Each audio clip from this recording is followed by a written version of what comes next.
Welcome to the 5-Minute History podcast from 5minutehistory.com, where we take a historical look at things in about 5 minutes. Before we get into this week's episode, we just wanted to let you know that we are rebranding to become part of the Compact Histories network, and from next week we will be known as Compact History. Look out for the changes, which will begin soon. There's nothing for you to do, as episodes will continue to appear in this feed. So, with that being said, let's get on with episode 89, The History of Casinos. For centuries, the lure of chance, risk, and reward has captivated people from all walks of life. From ancient dice games played in Mesopotamia to the glitzy casinos of Las Vegas and Macau, gambling has evolved into a global industry. Central to this evolution is the casino, a place where fortune, entertainment, and architecture converge to offer one of humanity's most enduring pastimes. This is the story of the casino, from its ancient origins to its modern-day splendor. The roots of gambling go back thousands of years. Archaeological evidence suggests that dice-like objects were used as early as 3000 BCE in Mesopotamia, and ancient Chinese records describe rudimentary lottery-style games dating back to around 200 BCE. In Greece and Rome, games of chance were common among soldiers and civilians alike. However, gambling during this era was often informal and sometimes frowned upon by authorities. As time passed, gambling became more structured. The Chinese are credited with creating early versions of playing cards during the Tang dynasty in the 9th century. In medieval Europe, games like hazard laid the groundwork for modern dice games, such as craps.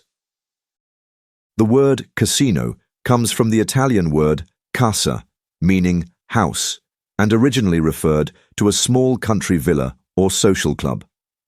Over time, the term evolved to describe public buildings where people gathered for music, dancing, and, increasingly, games of chance. The world's first recognized public casino is the Ridotto in Venice, established in 1638. Run by the city government to control gambling during carnival season, the Ridotto was housed in a wing of the Palazzo Dandolo and featured strict dress codes and high-stakes games.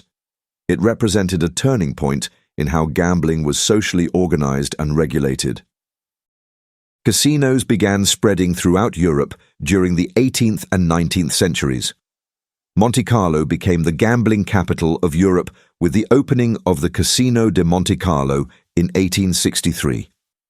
Built to help rescue the finances of the ruling Grimaldi family, it soon became a playground for European aristocrats and wealthy tourists. At the same time, in the United States, riverboat gambling flourished along the Mississippi River. With restrictions on land-based gambling in many states, paddle boats became floating casinos, where people could legally indulge their appetite for cards and dice. The Wild West saw its own brand of gambling dens, often linked to saloons. Games like poker, faro, and roulette became deeply ingrained in American culture, though regulation remained spotty and frequently corrupt. The 20th century marked a turning point in the history of casinos. In 1931, Nevada legalized gambling, opening the door for the birth of Las Vegas. Initially, Vegas was a dusty desert town, but the influx of investment, especially from organized crime figures like Bugsy Siegel, turned it into a neon-lit wonderland. The Flamingo Hotel, opened in 1946, was among the first luxury casinos in Vegas. Over the following decades, the Las Vegas Strip became a showcase of themed mega-resorts, each competing to outdo the other in extravagance. Casinos like the Bellagio, Caesar's Palace, and the Venetian offered not just gambling, but fine dining, world-class entertainment, and opulent architecture. Meanwhile, Atlantic City on the East Coast legalized gambling in 1976, hoping to revitalize its struggling economy. While never quite matching Vegas in scale or glamour, it became an important secondary hub for American casino goers. For many years, Las Vegas was the global capital of gambling, but in the 21st century, Macau has taken the crown. Once a Portuguese colony, Macau returned to Chinese sovereignty in 1999 and quickly liberalized its gambling laws. Major casino operators from the United States and elsewhere flocked to the region. Today, Macau generates more gambling revenue than Las Vegas, thanks mainly to high-stakes baccarat and a surge in wealthy Chinese tourists. Iconic resorts like the Venetian Macau and the City of Dreams have made it a glittering rival to the Las Vegas Strip. With the advent of the Internet, the gambling world underwent yet another transformation. The first online casinos appeared in the mid-1990s, offering games like blackjack, roulette, and virtual slot machines. Initially met with skepticism, online gambling has grown into a multi-billion-dollar industry. Mobile apps and live dealer games have made gambling more accessible than ever. Cryptocurrency and blockchain technology are also being incorporated, offering anonymity and new methods of payment. However, these innovations have sparked debates about addiction, fraud, and the need for international regulation. Casinos have always existed in a state of tension between entertainment and controversy. On one hand, they generate employment, tourism, and tax revenue. On the other hand, they can contribute to gambling addiction, financial ruin, and crime. Governments around the world take differing stances. Some, like Singapore, have opened state-of-the-art casino resorts with strict regulations.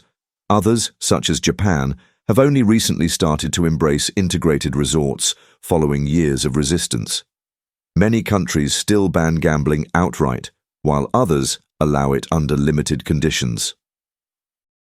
The casino has become an icon in popular culture, from the suave world of James Bond in Casino Royale to the chaotic crime drama of Casino directed by Martin Scorsese.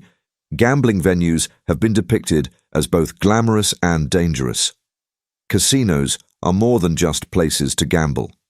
They represent the intersection of luck, risk, and human desire. The design and atmosphere of casinos are also carefully engineered. From windowless interiors to carefully managed lighting and sound, every detail is intended to keep players engaged.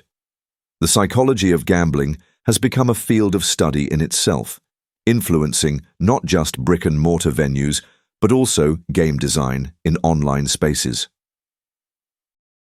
As technology continues to advance, the future of casinos is likely to involve a blend of physical and virtual experiences.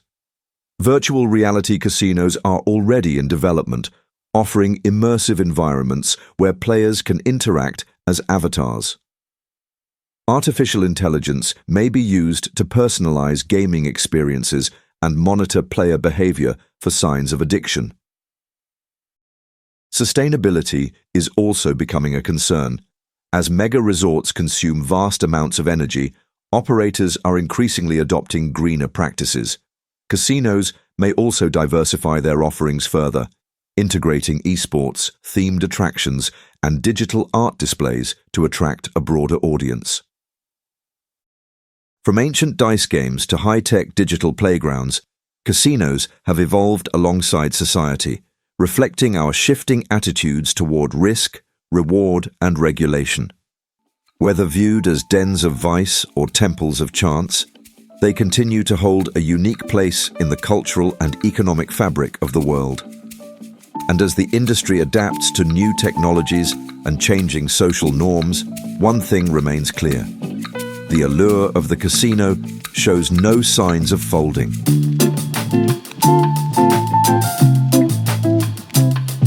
Thanks for listening to the 5-Minute History podcast from 5minutehistory.com.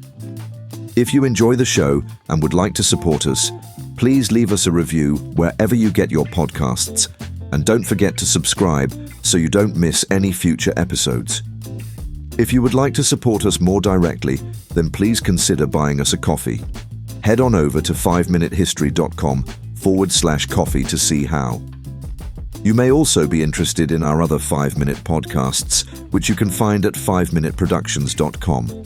Thanks for listening, and I'll see you next time.